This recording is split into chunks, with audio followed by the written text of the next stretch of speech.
people of this country, of this planet, keep demanding cars, there will be a high functioning supply chain.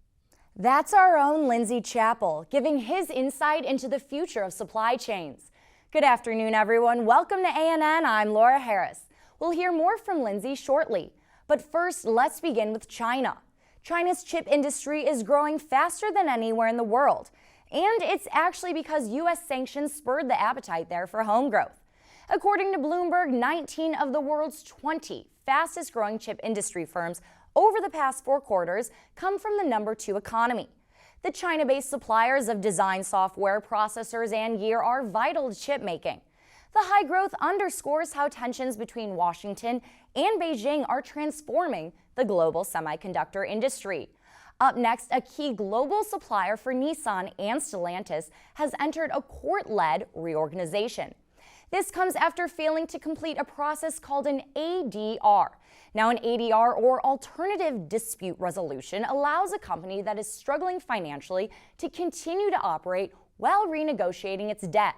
The supplier MARELLI wants to cancel $3.3 billion in debt, which is about 450 billion yen. The court-led reorganization effectively extends the ADR and will take about a month. Tesla is back with another partnership. Tesla and California PG&E launched a new program, and they're offering Powerwall customers money to participate. It will pay eligible Powerwall owners to send extra electricity to the grid when it's vulnerable to blackouts. Powerwalls create a virtual power plant that can help keep the lights on during emergencies or energy shortages. Tesla officials say participants will help form the largest distributed battery in the world. In a special section, Automotive News is covering supply chains and what the future holds. Our very own Lindsay Chappell is just one of the editors contributing bylines to the series and keeping our audience updated. He shares why it's important to let readers know about these changes and how to keep them in the loop. He says the staff has connected the dots on the macro and mega trends of what's to come. What's happening in the supply chain is this fundamental change in how automakers are going to source parts and the types of parts they're going to need and the materials that make up those parts and the geographic approach to supply chains. It's all unfolding at the same time. And you don't necessarily see that on a day in and day out basis. The supply chain is filled with an uncertain future and is ever changing. But Chappell says there's one big takeaway from it all. The suppliers of the world will rise to this occasion.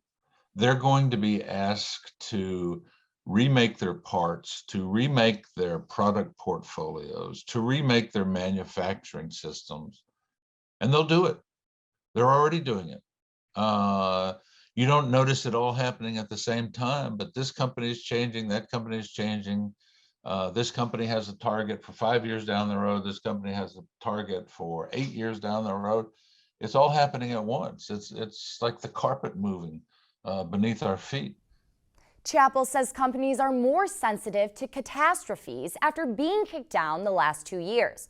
Whether it was not having parts, waiting on parts, having port backups, or not even getting truck drivers, it all comes down to business effectiveness and a new fundamental change.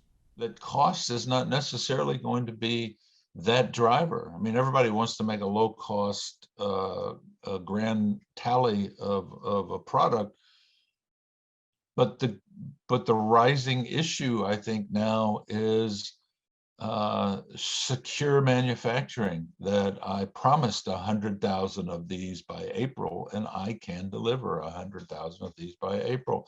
I can do this. The customer will get these. Chappell says as long as people of this country keep demanding cars, there will be a high-functioning supply chain. Nothing will prevent the top names in the auto industry from delivering vehicles to automakers. It all comes down to one main question. What do they have to do to get it? There's a whole bunch of things that they're changing in order to get there. And it costs a lot of money. And that's something else we write about in this special section that we've done. It's just the enormous investment that it's going to take. And it's starting. It's not over yet. It's only starting now. Thanks for watching, everyone. If you want to read more from our special section, you can do so on AUTONEWS.com. And follow us on Twitter at AUTONEWSTV and online at AUTONEWS.com for updates from our reporters all day, every day. I'm Laura Harris. Have a great weekend, and I'll see you next time.